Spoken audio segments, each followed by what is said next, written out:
I want to bump up against things. Like, let's, I don't want to take I want to, in the road less traveled sounds like cliche and kind of annoying. But the reality is, if you're going to go and take the beaten path, you're going to have to bump up against stuff. Like, with entrepreneurship, you can't ask for permission for everything, because if you do, everybody will tell you it can't be done, or you're not allowed to do it. They just will. I mean, my mom always told me, act like you belong and you belong. Well, My mom you also stated in the past too, you say like sales is so much like entrepreneurship. Yeah. Yeah, you control your own path. And like, the reality is, if you ask for permission for everything, you will get nowhere. Because also, I think there's a lot of people that are like, they don't really give a rip if you're successful or not. Like, it's not their job is not to be like, well, hey, Mark, let me open all the doors for you. It's like, no, you sometimes have to kick doors in. And you also have to do things that maybe haven't been done before. And clearly, like with for me, like the troublemaking where I draw a fine line is like, for me, authenticity, integrity are like top for me. Like, they can take everything they want from me. I will not give up my authenticity or my integrity. But beyond that, I'm like, let's go. If I have to ask for permission for everything, we would never have Commonwealth, because so many people told us, you can't do it. You won't get good enough horses. You won't be able to get the people. You won't be able to build a platform. In sales, it's the same thing. Like, oftentimes, I would have a client call at Epifio and they'd be like, I want this kind of video. And I'd be like, think about it. And if I was like an order taker, I'd be like, okay, this is the price. And I'd look at their stuff and I go, that's not what you need. I would often I would have clients that like would come back a couple years later. They're like, you told me not to do that. And like, you were so right. They're like, by the way, we're ready to spend a couple $100,000 on a video package. Like, now we know we need it.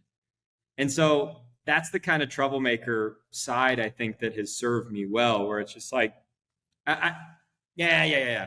Not worried about that. What about this? Like, let's get in the weeds. But it's tough too, right? It takes you down places that are sometimes really tough. Yes. Yeah. No. I mean, you don't. That's part of why it says trouble. I mean, yeah. If you push up against some orthodoxy, you're going to have some problems. Yeah, absolutely. And by the way, there's no playbook once you go there either. Like, if you start going, if you jump out of the playbook, if you decide I don't want to be in the playbook, you have to understand that there is no hand holding for you once you go down that road. It's like, which way do I go? Well, I don't know. We've never been this way. How the heck? And there's no GPS. I mean, for so much of what we do, and I feel like any entrepreneur, they recognize that, like, yeah, there are nice templatized things out there that you can glean from, like, where there's some savings, generally speaking. But by and large, when you're doing something that people haven't done before, there is no moment that you get to be like, well, what do you do next? There's no recipe. There's no secret. It's like, go try it. If that doesn't work, pivot, figure it out, put it in reverse, whatever you have to do, keep going until you figure it out. So is the word why, is that a good or a bad word in entrepreneurship and in life? Because I have a second question I want to ask about it, but what's your thoughts about why? Yeah, I think it's just where I think it can be difficult is like, I think it puts a lot of pressure on people. Like I talked to you before. Okay. I think passion and purpose are huge. Sometimes with why though, like, cause I totally believe in it, where it's put me in a funny place before is like, there are moments, sometimes it's not until I'm inside of it that like, or down the road a bit, that I can understand why. Like, when I first started Commonwealth, we didn't have enough traction. We didn't have this community that we were building. We weren't even really at the races. I couldn't really tell you why at that moment. And I think that ideology can make people feel guilty for not knowing instantly. I would just make sure that it's more than just, I think in the early stages, I think your why kind of develops, right? It expands, and or maybe it concentrates. You can start to hit a bullseye with your why. In the beginning, I would just make sure that your why isn't just money, because, some startups are profitable or making money very quickly. Others, most of them, since 95% fail or whatever, most of them won't. So I would just make sure that you're aligning with I think the most important kind of why is that you're aligning with enough of your purpose and passion that you're like, man, even if I come out of this scarred, beaten, and bruised, I'm going to have grown so much because I feel aligned, not just because, by the way, you could just come out broke. I don't know if that answers your question.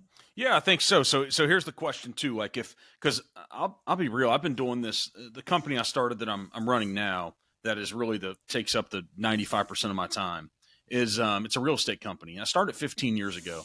It took me 7 or 8 years until I really had a bullseye target on what the why was. And so, so then I go back to the beginning and I try to help people. And what do I share on what I've learned? I've learned so many things, more through failure than success. That's true. But the why in the beginning just had to be like, make a decision, because my passion wasn't real estate. It wasn't. And so I just made a decision for the reasons I made a decision at 25 or 26-year-old, obtained my real estate license. And the attitude that I had was, if I'm going to choose to do something, I got to choose to do it well. Yeah.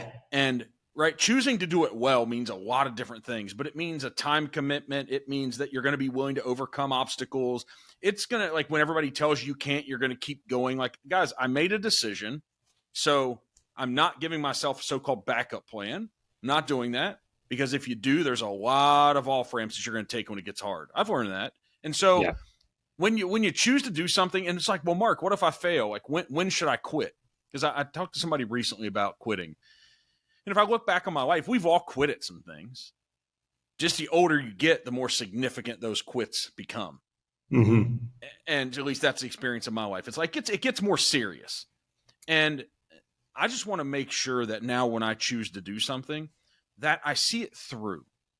Mm-hmm. And seeing it through is probably not going to be 3 months. It's probably not going to be 6 months, not a year. It's kind of like, guys, you got to do this for a few years to actually prove out.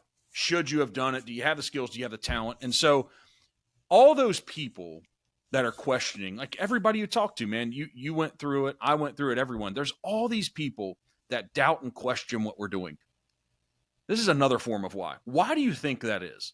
Well, how can we help people that, do you want to be an entrepreneur? Do you want to be a business owner? Should you take this leap? What is that piece that you can come to terms with about the people around you that supposedly even care the most about you? Tell you shouldn't do it. You can't. It's not going to work. Why do you think that is? Do you know? Do you have an opinion on this? Yeah, well, I think in a way, like, why should they believe in it? They're not connected to it. Oftentimes some of the best things are unbelievable. And so I think that is kind of that is what attaches to that idea of why, right? Like, I mean, it's not for other people to believe in. It's for you to believe in. And I actually think it's probably one of the most important things that can happen to an entrepreneur, because, it's easy to kind of jump in and feel like it's easy to jump into something where everybody's like, yeah, do it. You're getting all this kind of outside affirmation, and affirmation's great. But I'll tell you what, none of those people that affirm you can fix it for you or help you when you're in those kind of dark days of entrepreneurship. Just like the people that told you not to do it, like it's you.